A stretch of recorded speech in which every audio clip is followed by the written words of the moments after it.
తులసీదాస్ గారు చెంబుతో కాసిన నీళ్లు తీసుకొచ్చి రావి చెట్టు మొదట్లో పోసి రావి చెట్టు కింద కూర్చుని తపస్సు చేస్తుండేవారు. ఆ రావి చెట్టు మొదట్లో గంగ నీళ్లు పోస్తుంటే గంగాజలం తగిలిందో ఏమో ఒక బ్రహ్మరాక్షసుడు పైనుంచి కిందకి దిగాడు. బ్రహ్మరాక్షసుడు అంటే ఎవరు అనుకుంటారేమో, వేదం చదువుకుని కూడా దొంగతనాలు లాంటివి చేసి బ్రతికిన వాళ్ళు బ్రహ్మరాక్షసులు అవుతారు. అటువంటి బ్రహ్మరాక్షసుడు క్రిందకి దిగి అన్నాడు, నువ్వు నాకు మహోపకారం చేశావు, ఎప్పటి నుంచో ఈ చెట్టు మీద పడున్నాను. నువ్వు గంగాజలాన్ని తెచ్చి ఈ చెట్టు మొదట్లో పోసినప్పుడు గంగాజల స్పర్శ చేత నా పాపం శమించింది. నేను సాధారణ రూపాన్ని పొందాను. నీకు నేను ప్రత్యుపకారం చెయ్యాలనుకుంటున్నాను. నీవు రామదర్శనం కోసం పరితపిస్తున్నావు. నీకు రామదర్శనం కావాలి అంటే చేయించగలిగిన వారు హనుమ ఒక్కరే. హనుమ రోజు వస్తుంటారు. ఎక్కడికొస్తారో తెలుసా?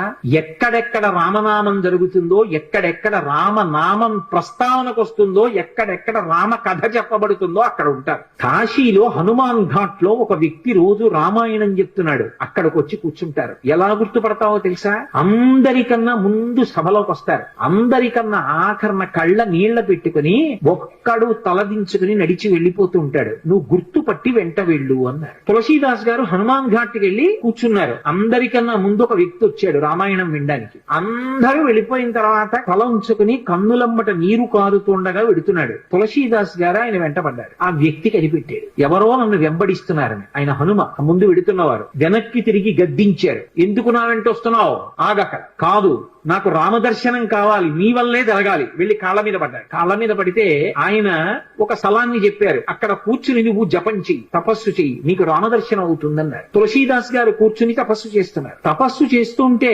రామలక్ష్మణులు ఇద్దరు రాజకుమారుల రూపంలో గుర్రాల మీద వచ్చారు. వచ్చి గుర్రాలు దిగి అరుగు మీద సేద తీరారు. ఎవరో రాజకుమారులని తులసీదాస్ గారు ఊరుకున్నారు. వాళ్ళిద్దరూ గుర్రం ఎక్కి వెళ్ళిపోయారు. హనుమ వచ్చారు. రామలక్ష్మణులు వచ్చారు, గుర్తుపట్టావా అన్నారు. ఎప్పుడు వచ్చారు అన్నారు. అయ్యో, ఇద్దరు రాజకుమారుల వేషంలో వచ్చారయా, నువ్వు గుర్తుపట్టలేదు, వెళ్ళిపోయారు. ఎంతో బాధపడ్డారు. మళ్లీ సాధన చెయ్యన్నారు. మళ్లీ సాధన మొదలుపెట్టారు. మళ్లీ సాధన మొదలు పెడితే కొన్నాళ్ళు అయిపోయిన తర్వాత చిన్న పిల్లవాడి రూపంలో రాముడు వచ్చాడు. గంధం తీస్తున్నారు తులసీదాస్ గారు రామచంద్రమూర్తికి అనులేపనం చేయడానికి. చిన్న పిల్లవాడి రూపంలో వచ్చి తాతా తాతా నాకు గంధం ఇస్తావా అని అడిగాడు. ఇది రాముడి కోసం రా పో అన్నారు తులసీదాస్ గారు. మళ్లీ పొమ్మంటున్నాడు రా రాముడు వస్తే అని హనుమ వెంటనే పంజరంలో చిలక రూపంలో వచ్చి పాట పాడాడు. రాముడు బాలుడి రూపంలో వచ్చి తులసీదాస్ గారిని గంధం అడుగుతున్నాడు. గుర్తించలేని తులసీదాసు వెళ్ళిపోమ్మంటున్నాడు అని. అది విన్నటువంటి తులసీదాస్ గారు వెంటనే పిల్లవాడి కాళ్ళు పట్టుకుని పిల్లవాడి కాళ్ళ మీద పడ్డారు. పడగానే రామచంద్రమూర్తిగా దర్శనమిచ్చారు.